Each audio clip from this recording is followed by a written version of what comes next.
Okay, I know we're live, but we're a little bit of a mess right now. Like, not gonna lie.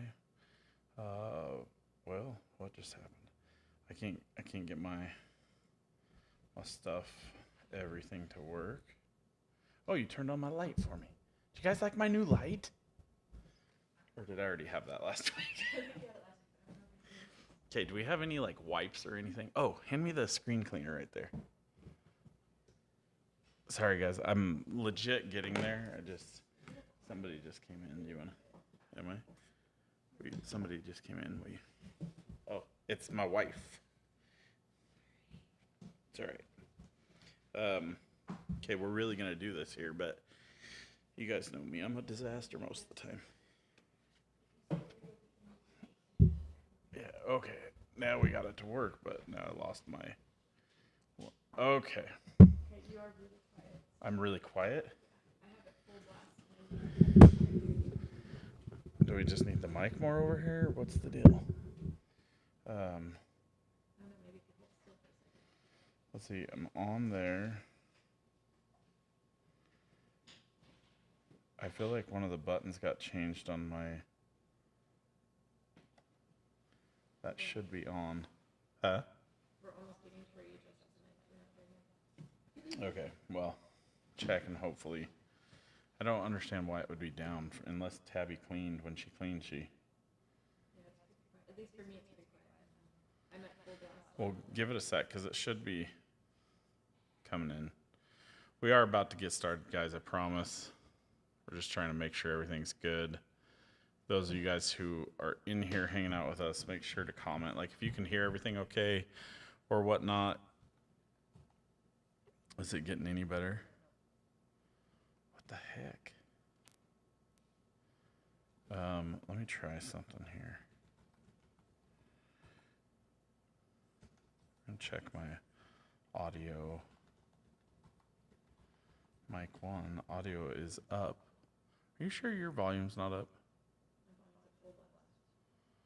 It's fine. I mean, And you can't hear anything? I'm not saying I can't hear anything. I'm just saying you're very quiet. I'm really quiet. Guys. I don't know. Go with it. Okay, so maybe there's too much earwax in your AirPods. Okay, well, welcome everybody. I'm glad to be back and excited. Unfortunately, we're just a little bit of a mess this morning, and everything's coming in. Welcome, Lauren. I'm glad to have you here. Today, we're going to talk about, imaging. I'm going to give you my review of Imaging 22, Imaging USA 22 conference. So, we're about to share the good, the bad, the ugly, some of our biggest takeaways, and Mia is actually going to be a big part of this today, so she's going to share her 5 takeaways, because she actually went to some different classes than I did, but I'm excited to share these things with you, share what we got, and what was great and what was bad about Imaging USA coming up here next. What's up, guys? For those of you who don't know me, my name is Sam Marvin, and I have been in the photography industry for 25 plus years. While I love being a creative, business is my passion, and elevating the industry of photography is my focus.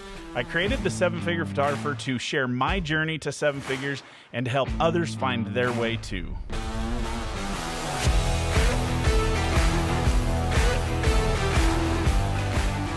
All right, so I hope you guys have all had a great week. It's been, I just turned my volume up way too high, and it shows that it's peaking now, so hopefully it's not too much. But we're just going to go with it. We'll have to fix it after, I think I reset it. Maybe that's what did it. Is it sounding worse? We're fine. Just a video. Oh, just to the, okay.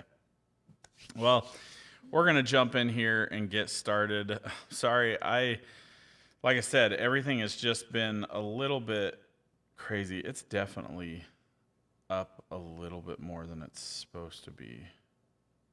So I don't know what I did wrong to mess things up. I wonder if something got. You don't hear any difference? Okay. Well, we're gonna go for it. I hope you guys have all had a great week. We had a great week at Imaging. Lots of just fun, great learning, great everything. even some great food options, which our favorite food ended up being like the most random. Yeah, it was it was actually quite interesting. But that's where we're going today. We are going to talk about my review of Imaging 2022, and make sure that if you guys are watching, that you're commenting. Hi, Carly. Welcome. Carly got to hang out with us all week. We enjoyed having her. But make sure that if you are watching this and you clicked on the link from the, most of the links, if it takes you into YouTube and it says up at the top, use app, I think is what it says, or something, YouTube app, make sure to go into the app and so that you're in there and you can actually comment. And there's a little link right below the video that says chat or something like that. So if you want to be seen or heard, make sure to click on that, go into the actual YouTube app to watch this and enjoy it from there. I will be setting up a new text list. I actually learned a little something with a little bit of feedback from some people. So I will be setting up a new text list that's just specific to letting you know that there's going to be a new live, because I've been sending those out every day right before, every Tuesday and Thursday right before the live, just to give you the link to make it easy to get to.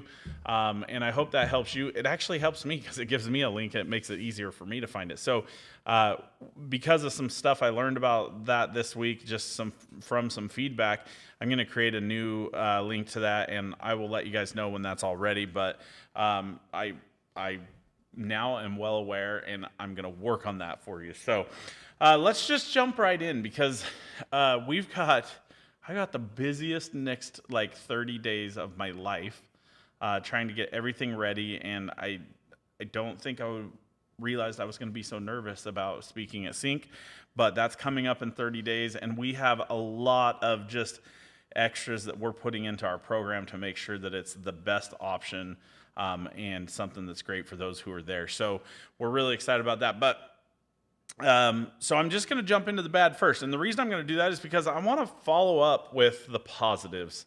I don't ever like to leave the negative as the final or what we're leaving it with. So I'm just going to kind of talk quickly about the negatives. Then I'm going to talk about the good things, and we're going to jump into the takeaways. And Mia is going to share her takeaways from the convention separately from mine. And so we're going to jump in on that. So number one was the food. The food at the convention center that we were at, I was really excited because Gaylord, though it is incredibly expensive, normally has great food options. It's like multiple restaurants throughout the resort. This year, they pretty much just had one kitchen cooking all the foods and putting them out for we're talking $16 for a cheeseburger and tots. And it was not, most people were not thoroughly impressed with the food. And so outside of there, food was still really freaking expensive. I think we were spending about $250 a day almost on food. Now, mind you, don't think that that's how much you got to spend when you go to convention. I was paying for 3 of us, so but anyway, it was spendy, and for what you were spending, for what you were getting, it wasn't great. Normally at the Gaylord, next year we're going to be at Nashville, and it's very expensive, but they have lots of locations to eat, even in other bars and sports bars and different places that you can eat when you're there, and the food is actually pretty decent. So it's not anything like it was. That was probably one of my biggest disappointments this year was there just wasn't a good food option. My biggest negative for the whole convention, there were no great lounge areas. There was no great place to just sit in a relatively quiet place and just talk with friends and get to know people. And so because of that, I feel like my networking opportunity and making new connections really kind of diminished significantly because there just wasn't any good places to sit and talk. Plus, obviously, you had to have your mask on, and there was the Nazis of the mask police there at the Gaylord, and so there were some negative aspects to that. It just was frustrating. We've always had great locations for lounge areas while we're at convention, and so that was probably one of my biggest disappointments of that. The weather. The weather was freaking bipolar. One day, like, I'm not kidding you, one day we were walking over to the convention center, and Mia, like, she looked like the drunkest of drunk people. The wind came across, it blew me over almost, but her, like, I saw her, like, cross-legged, like, almost falling over, like, I almost pulled my camera out just because I was laughing so hard at it, but it was so bitter cold, like, there was a couple of days where it wasn't, like, too cold, but that was like one day. One day it snowed and it was beautiful, like having the snow fall. But then, as soon as 5 o'clock hit, the sun dropped, the temperature raised up like 10, 15 degrees, and it started pouring rain. And between rain and what's that called? Like ice rain, I don't know. Well, yeah, but sleet. But it was like ice balls falling from the sky, and we just were drenched. Like everywhere you'd step, your feet would get like soaked. Like it was terrible. So Carly says hotel staff was a no-go for her, and they really were. They really kind of sucked as far as that goes. But the weather was just rough. Like it was rough. That's all we're going to say about it. Part of that was because we chose to stay off site. Honestly, that's kind of one of the negatives. They chose a venue, I think, that could hold fewer people than in Nashville. And so being able to like stay on site, we actually weren't even able to because we were having a bunch of people come in and stay with us. And so we got an Airbnb that was like across the street. It was a short walk, but it was rough because like we just weren't there amongst everything. You had to make a decision. Like for instance, we did a photo for all of our Idaho people, and we had already walked back to our hotel room. We were tired. We didn't get a whole lot of sleep this week, and it was cold. And so ultimately, we're just like, I don't really want to walk back over for the picture. Like, and there were some other factors to it, but that was kind of like some of the downfall to it. And that was a choice we made. Apparently, a bunch of people backed out, and there were some rooms available, but we had already made our purchase, and so I don't think that we normally have that kind of situation. But I'm going to definitely start being a little bit more vigilant about booking my things like further in advance, because I'd rather stay on location. Also, like with Airbnb, like we got kind of loud a couple of the nights, like and I know that like some of the Airbnbs have like noise sensors and stuff, because this was an actual resort and it was run like a hotel and we were just a guest there. I wasn't too worried about that aspect of it. But we did have, like, normally we don't have those problems when we're at the host hotel. So, like I said, like I've told everybody else, don't ever stay outside or off site. I think you miss out on so much when you do that. And like, for instance, we turned in a couple of nights early. I say that, but we just went back to the hotel room, had a bunch of friends that we hung out with. But then also, like, there's that negative aspect where, one of the hard things was I felt like I was entertaining people. And so then I avoided some of the situations where I normally would have been out, like, talking to people until late in the night, just kind of networking. So that was pretty much it. Those are my negatives. Honestly, to like really put it out there. Sorry, I gotta fix my slide here. There wasn't really a whole lot of negative to the convention. I'm literally just coming up with a couple of things that were bad that I wish could have been different. And the number one out of all of those, well, two of them, was staying off site and not having a good location for people to just hang out. And honestly, that's kind of like why I wanted to have a room with like multiple rooms, because I knew that if we had a space where people could come and congregate, I felt bad because like we were pulling people away from the convention to come hang out in our Airbnb or in our room, and then it created some other challenges. But let's move on to the good, because the good is the better part. The people are always great. Honestly, I got to hang out with a lot of new people this year and really enjoyed it, made some better connections and whatnot. But I think one of the biggest things about the positive aspects was PPA was just trying really hard to make this convention happen. Like, they had questions. Apparently, the last week before, they were like, okay, and this comes straight from the CEO of PPA. We were in an affiliate meeting, and one of the things he said is, he was like, okay, we're going to watch, and with the rise of COVID and stuff, we're going to watch it, and if it starts to dip, like we start losing people like crazy right the week before, people backing out, then we're going to have a council meeting and decide if we're just going to shut it down or what. They had a lot of people backing out for vendors and stuff like that. But they actually saw a rise in people like deciding to come, because I think a lot of people were waiting till the last minute to say, okay, well, how bad is it? And if it's not that bad, then I want to go. I think there was a lot of FOMO for people, and they wanted to go. But I give my applaud to PPA for pushing forward in the negative, like, because there's a lot of people out there that are just straight up negative about it, and like, you shouldn't be doing this. There were some people that were just against it. So I'm grateful that PPA went ahead and did it. Honestly, just like last year with imaging, I know that Darty decided to do imaging, though there were some negative aspects to it and people that were against it. What? Did I say imaging? Yeah. Oh, yeah, Sync. Darty. So I know for Sync last year, and he was the first conference that we actually had back from the pandemic, and honestly, it was epic. It was amazing. So, the closing night activity, I think, were actually some of my favorites. I don't know why. I don't think it was like really that much better, but we had a lot of fun at the closing night party. PPA was 100% against the dance floor.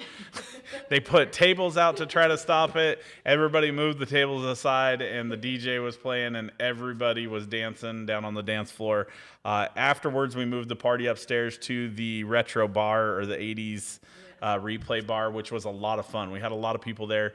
When midnight hit, it was my birthday, and honestly, it was great just having so many great people there, people that I love, people that I know, got to wish me happy birthday and sing for me and embarrass me. So it was honestly, it was a great night. I loved every bit of it, and just really enjoyed getting to hang out with people. We got to hang out with all the people from WHCC and spent a lot of time talking with Matt and all those guys. And so it was honestly awesome. The expo, I put it on my good list. Now, mind you, the expo was smaller than I've ever seen it at imaging. It was bigger than WPPI. Matt from WHCC said it went great. Like, they were honestly impressed with how it went. It was a good expo. However, a sad note, I didn't spend more than $100 at the expo. This is yeah, right. Here we got that. I didn't spend more than $100. There's the minion.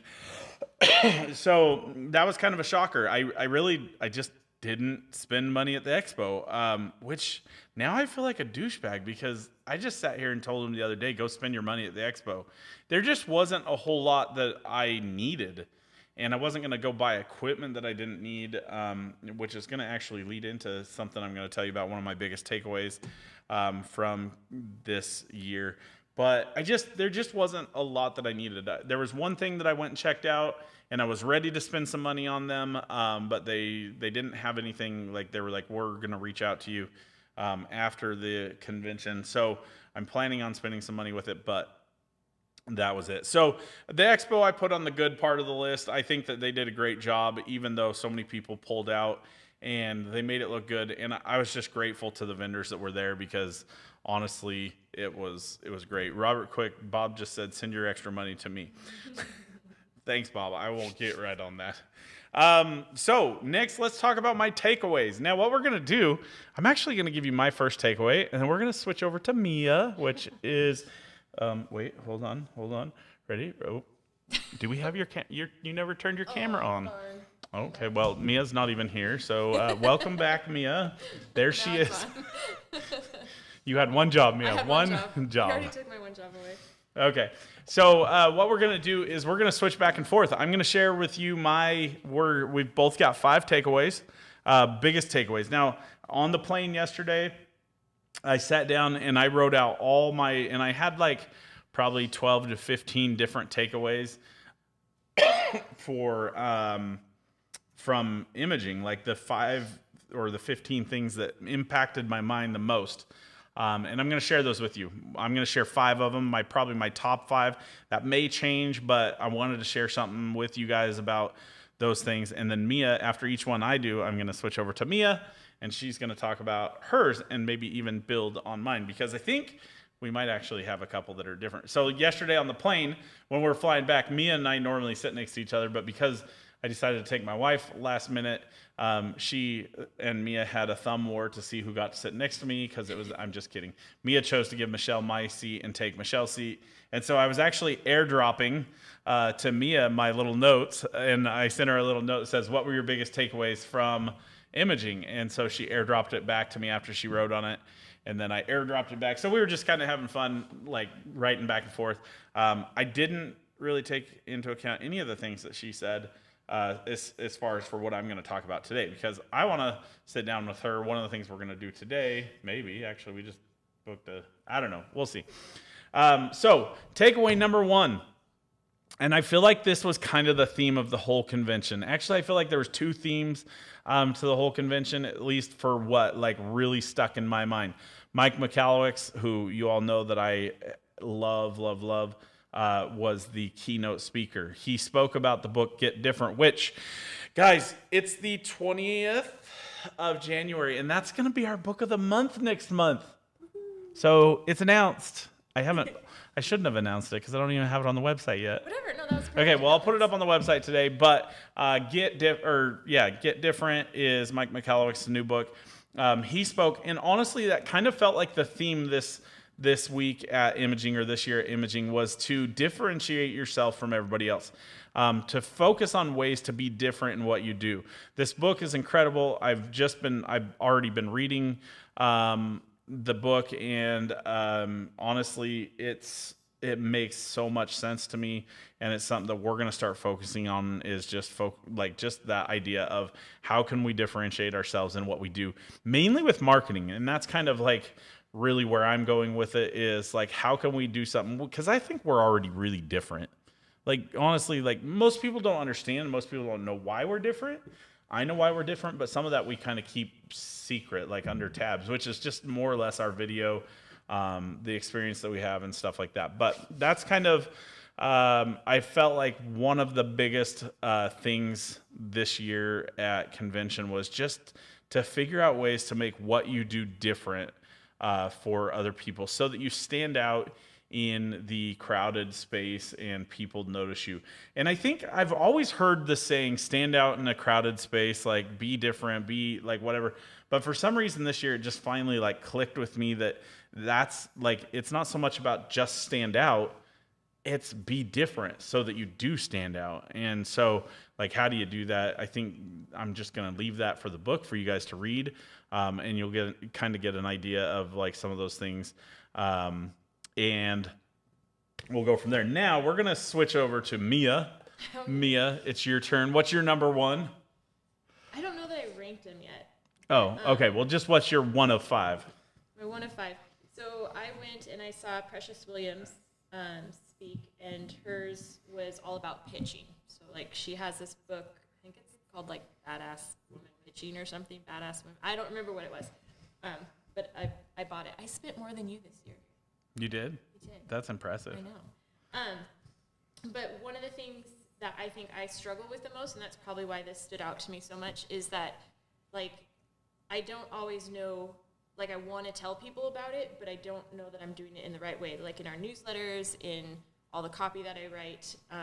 So I really wanted to hone in on that pitch, so that when I'm working on the social media or the newsletters and things like that, that I'm actually getting across the message that we want to convey. So her thing, the thing that I took from her, she said that there's beauty behind the madness of the pitch. And what she wanted you to do was think about everything. And she said, let it be crazy and let it be loud. And then within all that, you're going to find that one thing, again, that makes you different from everybody else. And she says a lot of times people want to tell everything in your pitch, but you need to, how'd she say it? She said, you don't need to say it, or you don't need to say that you are different. You need to show it. Mm-hmm. And I really liked that. And so just working on the pitch and trying to decide when I'm talking to the senior, I need to have a pitch for them that's different than the pitch for the parent, and then the pitch that's over general. So I just got a lot from hers. Which is really interesting that you say that, because so much of what we do is we say that we're different. Like, I'm talking about us, Samuel Marvin Photography. We do say that we're different, but that's, I think, really the biggest difference is we have to show that we're different. And for the record, her book was called Pitching for Profit, The Bad Bitches Playbook to Convert Conversation into Currency. So for any of you guys who have not or didn't get that, that's what that is, which is a great title. Love it. I'd be terrified to do anything like that. But some of the thing, like, that's one of those things that I'm starting to realize more and more is, like, there's gonna be people that just don't like me. And as much as that, like, twists me up, or that don't like us. I know you don't like me much, but you seem to stick around. So it's the travel.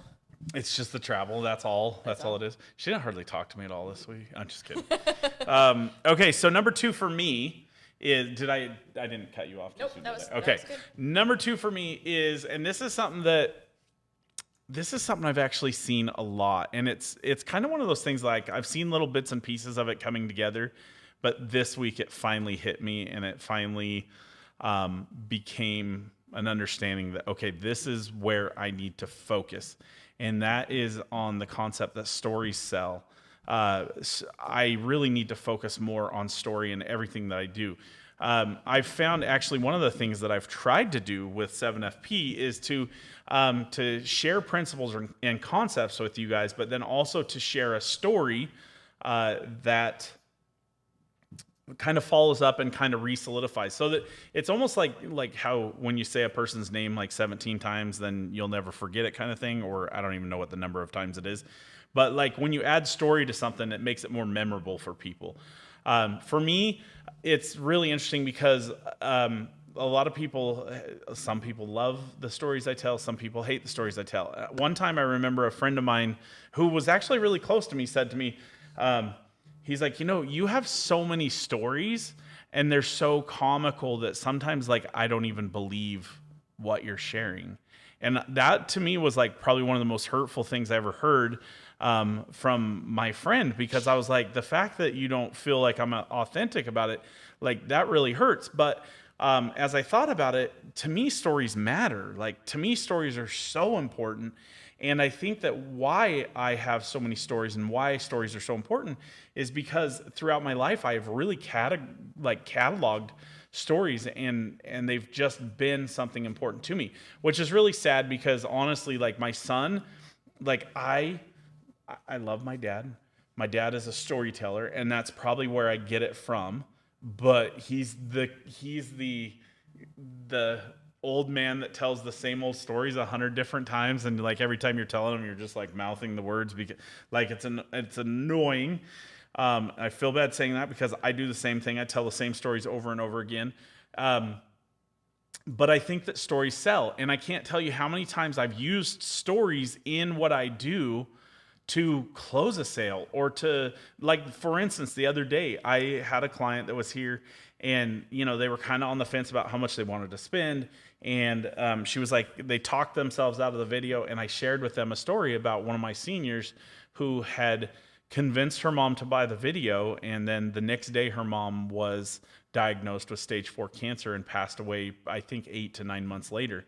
And that senior has since sent me a message telling me how important that video is to her, because she can plug it in and she can watch that video and hear her mom's voices, her mom's words to her. And that means the world to her. So I think that stories are so incredibly powerful, and I've loved them as part of my life.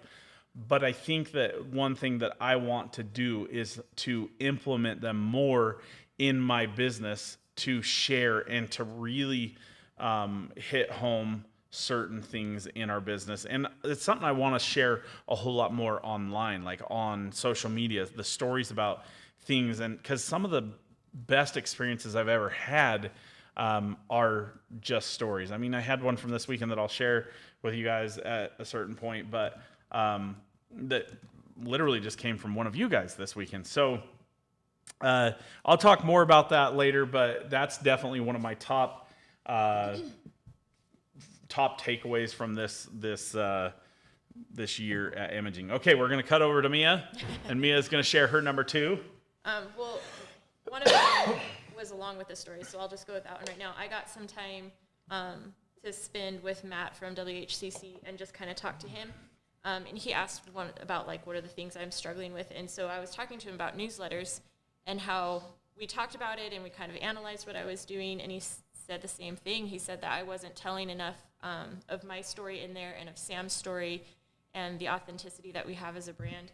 And I really clung on to that because that's about all I want to say about that today, but there really we do have good stories, like both of us. And I think with us being parents and having children, we can really 100% relate to our clients. And I think we're missing a big mark when we hold back those stories because we're not showing that we are kind of with them, like we're writing this with them together. So that's something I definitely took away, and I'm going to work on hardcore this year. Okay. All right. So and I'm not even going to go into that one much because I feel like I know where you're going, and we're going to keep it level today. We're going to keep it together. So my next one, and this one is actually, there's some funny story to this one. My third takeaway is that smallest pebbles make the biggest splash. You guys have all heard me talk about nuggets. When I go to imaging, when I go to any convention, it's really funny because some of the classes I chose to go to, I was like, I don't need this. Like, I don't even know why I'm going to this class. And honestly, like, some of the funniest things, like, I found this being a theme throughout my whole week at imaging or weekend, was that every class that I went to, I got something different out of that class than the teacher had any intention of sharing. And I found that to be really interesting, but like I've said with you guys, everything I do, I'm always just looking for that little nugget. Now, I'm calling the nugget the pebble. You guys have all thrown a rock into a big pond or into the river, or, well, probably not the river, but still water, and watch the ripples and how they affect everything around it.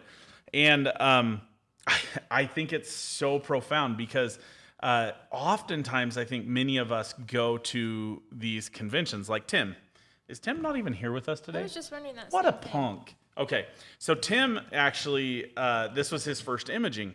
And I think, he has been to Sync for so many years, and he's experienced this tight-knit family and this, all these things about Sync that really just jive with his, like, what he needs, what he wants. So imaging was different because there's so many people and so much going on. And, I think sometimes we are looking for the wrong thing in the right place. And this actually kind of leads to my story. We were sitting at lunch at in the expo the other day, and I was talking to somebody about something that I felt important, and I was telling a story. I think I was trying to explain something to somebody, and I noticed that Tim had actually messaged me and Mia at the same time.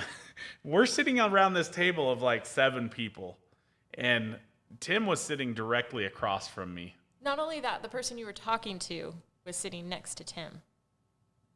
Kind of. He was like 2 people away, I think.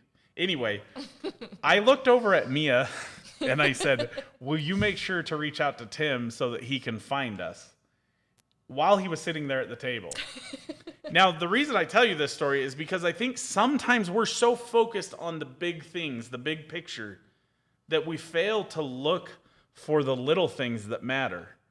And how often do we miss those little things that are right in front of our eyes? I legit looked at him. I looked right at him and then over to Mia and said, will you make sure to let Tim know where we're at so that he can come hang out with us?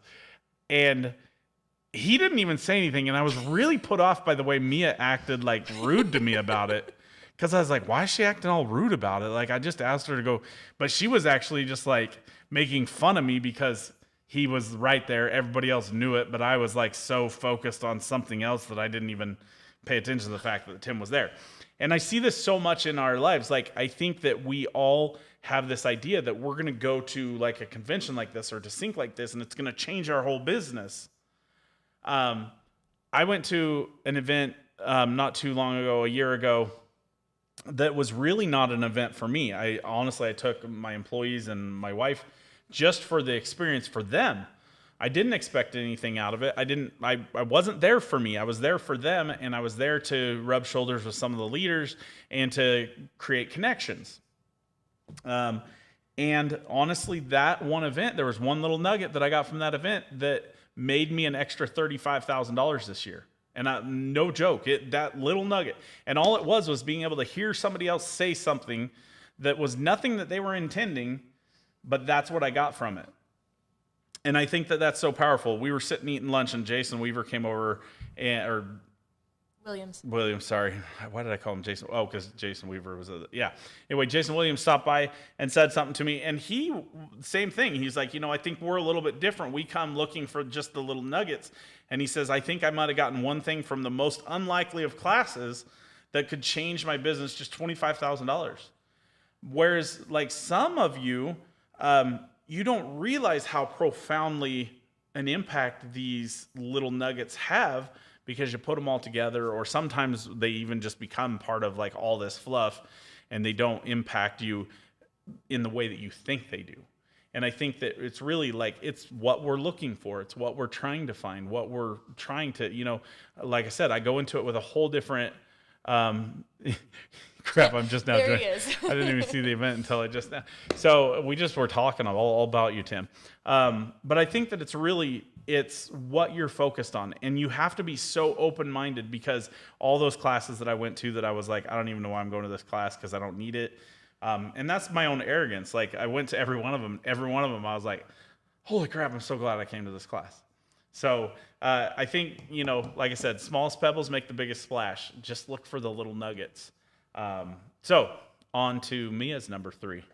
Mia. Well, I'm going to add on to that. Mike Michalowicz, he said he held up that pin, or maybe he didn't hold it up. He just talked about it. I wrote it down, that you can spend hours investigating this one red marker, but then you would miss all the other stimuli around you.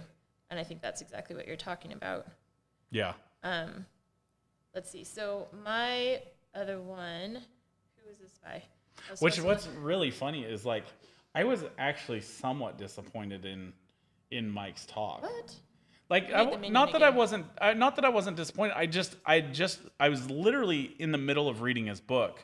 So his whole book was all about, or his whole speech was all about that book.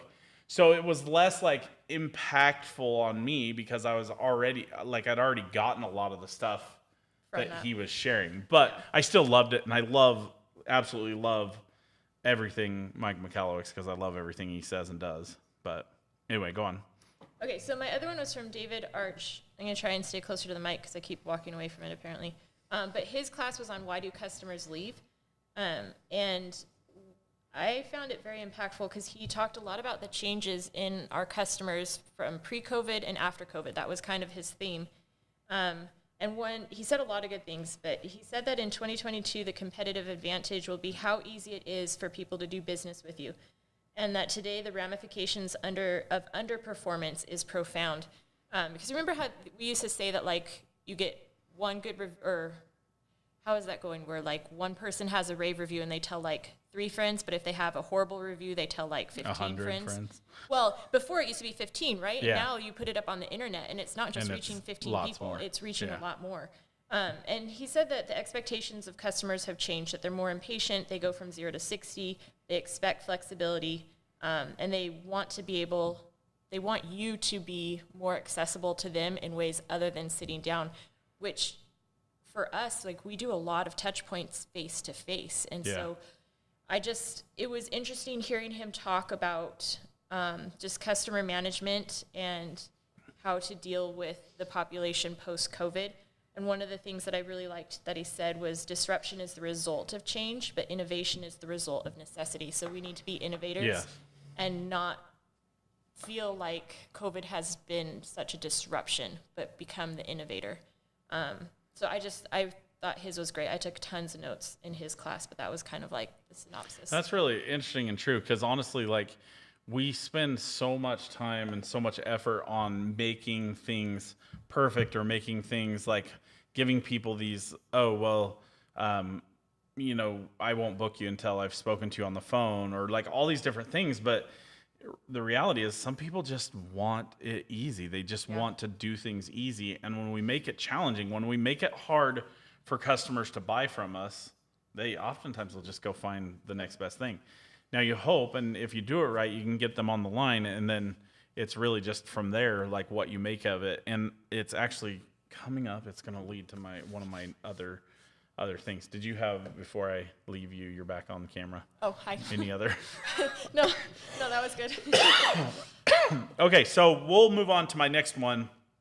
One of my top 5 takeaways, actually, so Kane Sampson spoke, and I went to Kane's class. I wanted to support him because I know he was excited and nervous and all the things about it. So there was a bunch of us that went to it, and I loved his talk, loved his inspiration and just excitement about like kind of where he'd come from and where he was going. But the most powerful thing that he said to me was actually just kind of more or less a reiteration of somebody else's quote, but it just hit me strong. And it was to, why is it that we as photographers, because we do this a lot and I'm a culprit of it, we're constantly upgrading our equipment, but how often do we upgrade ourselves? And I'm not saying I'm going to do this because you're all going to try to hold me to it, but how true is it? Like, why am I not making it more of a priority to upgrade myself, to take better care of myself, to be healthier so that I can be more nimble, capable, not just for my clients, but also for my kid and for my family. And so that, when I get home and I'm tired at the end of the day, and he's like, Dad, can we go do this? And I'm like, dude, I just need to take a break, because that's typically what I do. And it kind of breaks my heart a little bit that I do that to him. And so I think that I'm not going to go on with this one too much. I'm like, hate the fact I even brought it up, but we as photographers, we upgrade our technology all the time. We upgrade everything in our lives, but how often do we focus on ourselves? And so it's one thing that I want to try to do better this year, is just take better care of myself and get healthier and that kind of stuff, because I can't just order a new me. I can order a new camera. My wife's over there shaking her head with a displeasured face. So she apparently likes me. So, okay, Mia, what is your number 4? Number 4, I am going to go, the last speaker, what was his Kaplan, name? Mowbray. I absolutely loved his talk. It felt very personal to me, and it was just what I needed at the end of everything. And there's 2 things that he said that really stood out. You're going to use one of my last ones. Oh, crap. Oh, well. I did it first, so it's all good. It's mine. So he said, detect the improbable circumstances, commit to the effort, believe in the solution, and have passion for the outcome, and know that your actions are bigger than you. So I won't talk much on any of it, but it just, sometimes life like throws the crazy at you. And when you commit to putting the effort in regardless, like even if it's for, like we didn't have as many people in our influencer program last year as we wanted, right? Mm-hmm. And so this year, like you've just been on top of it. You're like, what's the second way we can market? What's the third way we can market? What's the 5th way we can market? And sometimes I'm just like, oh my gosh, shut up. There's too many ways to market. Let's just do one of them. But like that effort is what is going to make it all come through. And sometimes we want to just throw in the towel or give up. But I just really liked how he said, believe in the solution and have passion for the outcome. Because if you're doing this because it's something that you love, then you need to remind yourself of that sometimes when it gets hard and it gets rough. And I just really enjoyed what he said about that. The other part, I have to turn off all my layers because it was on a different layer. He said that attention drives intention and gives retention, which is way too many intentions. But I enjoyed that as well. It kind of went along with, he said, let's see what he said, you will either focus on the shortage or the abundance.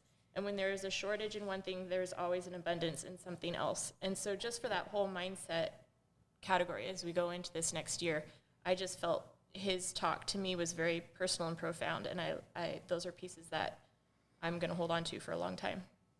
Okay. So interesting that she says that. I think she's oftentimes a little bit more confident in me than I am in me. Because it has been something that with all that's going on, we've just been really trying to think, okay, what can we do? Because I think, believe it or not, like,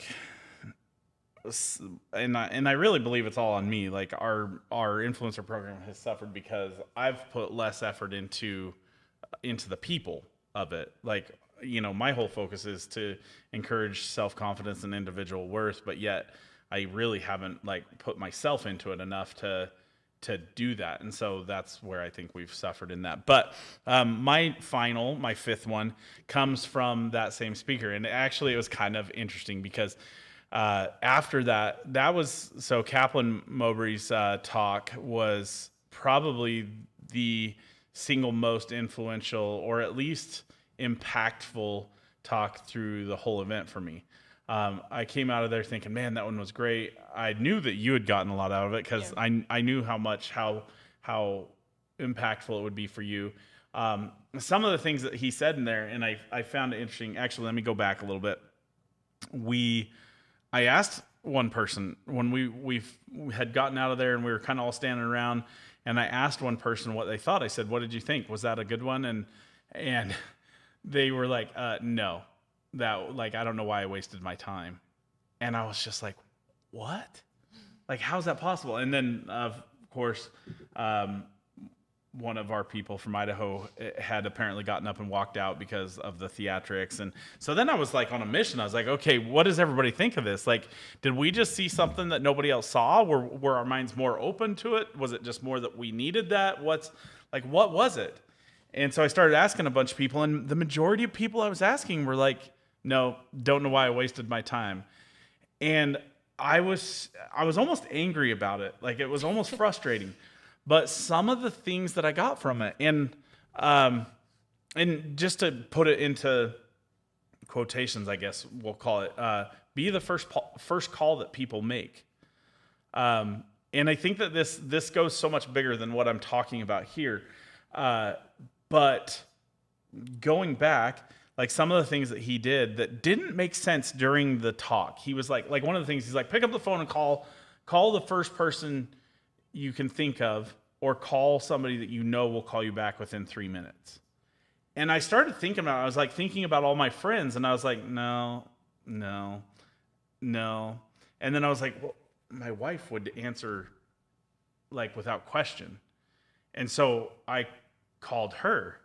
And then shortly thereafter, and she answered, of course. But then it really impacted me because I was like, do you do that for her? I know she's over there thinking, yeah, true, bastard. You want to come on camera? No, the show? No, we're not letting her have anything to say on this subject. So then he moved forward and he said, I want you to text a friend and have them text you back an image of their favorite memory of you. And again, I went to that same spot. I was like, hold on. Like, I was like, who am I going to text? And I thought of one of my good friends that I've spent, like, I started thinking about, okay, who would ever have even taken a picture with you? And that was kind of almost a little bit disheartening because I was like, maybe, like, I don't know that anybody would have, like, a good memory with me because yeah. So then I thought of one friend and I texted him and he's like, yeah, I'll get back to you tonight. And I was like, you douche. But, yeah, he did. And so, but then the one I thought of that just really, like, twisted me up inside as I texted my son. And he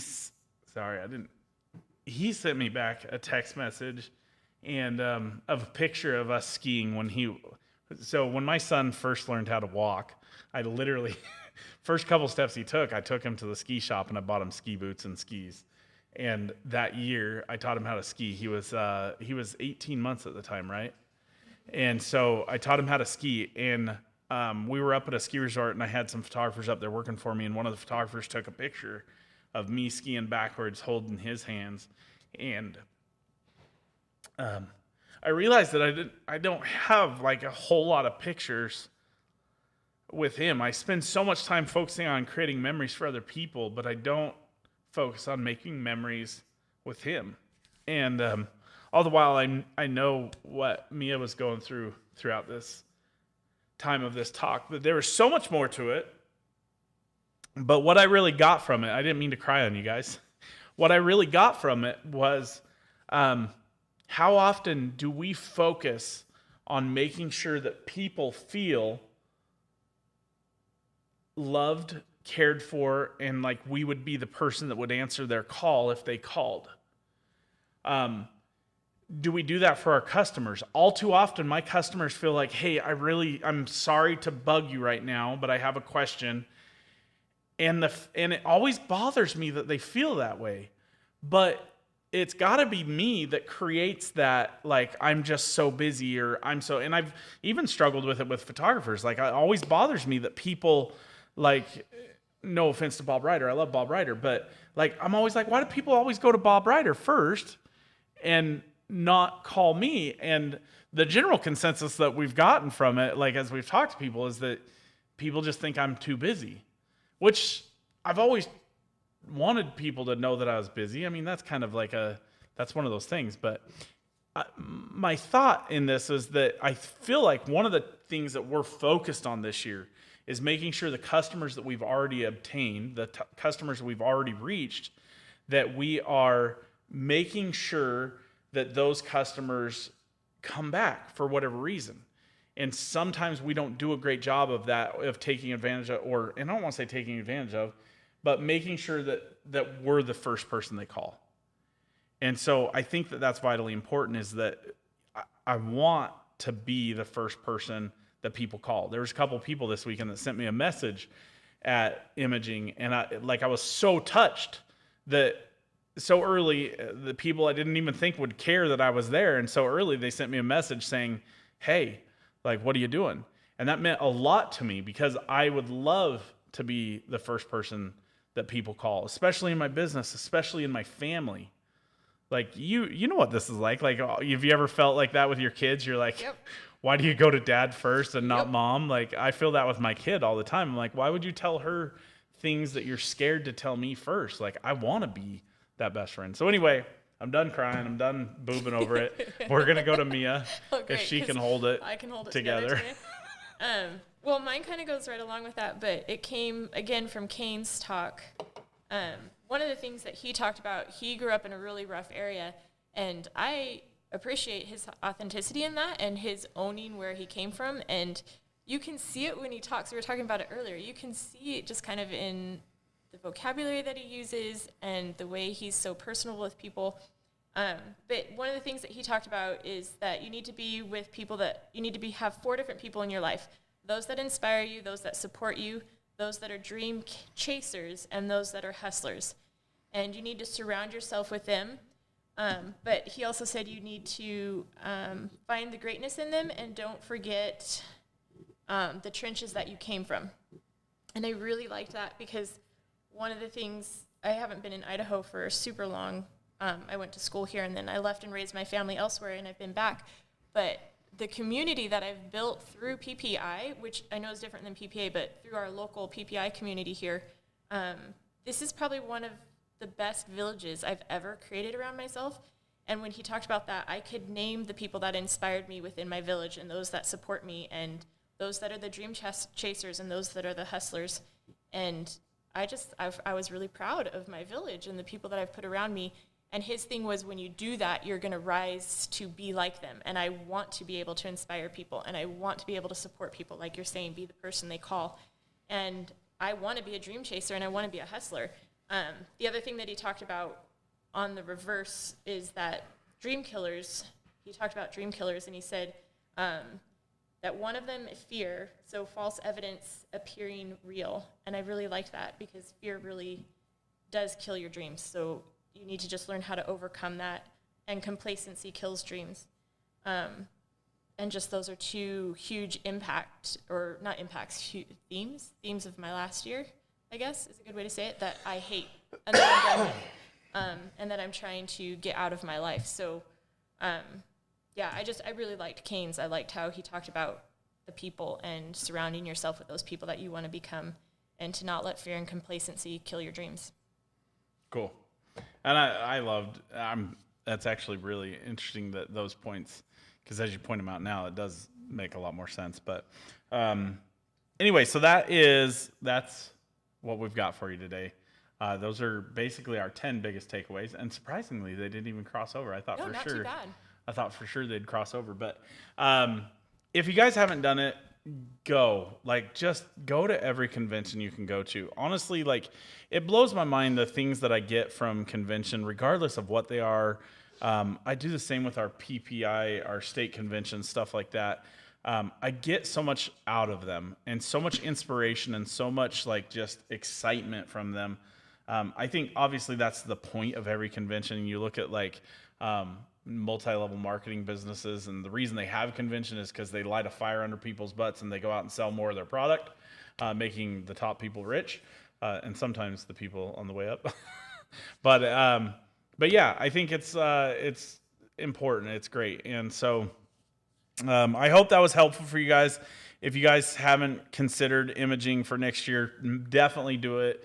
I think we're going to try to have a 7FP party of some sort there next year, and get people together and have some fun. I realized we don't have to have a huge party to make it fun. No. Just a little one. So anyway, that's what we've got for you today. Before we close out, actually I don't have any final notes. Do you have anything final you want to say? Bob said making people feel loved and cared for is the greatest gift we can give, basically. And I just think that's a good way to wrap that up. And good to hear from him. Bob Quick, I know you're on here. Yeah, he's on here. He's honestly, he's Amazing. Yeah, he's amazing. He's made me feel strong and inspired, and sometimes I don't think we understand how much our words mean to people, because he said some things that just really made me feel great, and so anyway, we appreciate you, Bob. We're glad you're here, and I need to come visit you. I need to get off my butt and come visit you, so I'm gonna make that happen. Did we have some other? Tim said I'm still processing my takeaways. Carly said, what was your biggest takeaway? Oh wait, no, that was you too, Carly. Yeah, I was asking Carly. Let's see what else. Kind of about it. And I think Carly wants to buy an iPad now, Yeah. because she's seen Mia's notes. We should just sell Mia's notes to all. We should just make you go to every class at every convention. There you go. Okay, that's all we got for you guys today. We are going to close this up. I hope you all had a wonderful week, and I'm sorry I didn't get to spend more time with you or do a live while I was out there. I was just we did not sleep much. We went hard. And I didn't even realize it until my wife made a birthday post for me, and I realized that we really didn't sleep very much, because between last night, I got home, it was my birthday, and I went to bed at 6:30. I woke up and I slept 15 hours. Yeah, my wife was like, "You're a dud." So, okay, that's all we got. Much love, and we will see you again. Today's Thursday, right? Today's We'll see Thursday. you again next Tuesday. Okay? Oh, how cute. Bob just called us kids. Well, okay.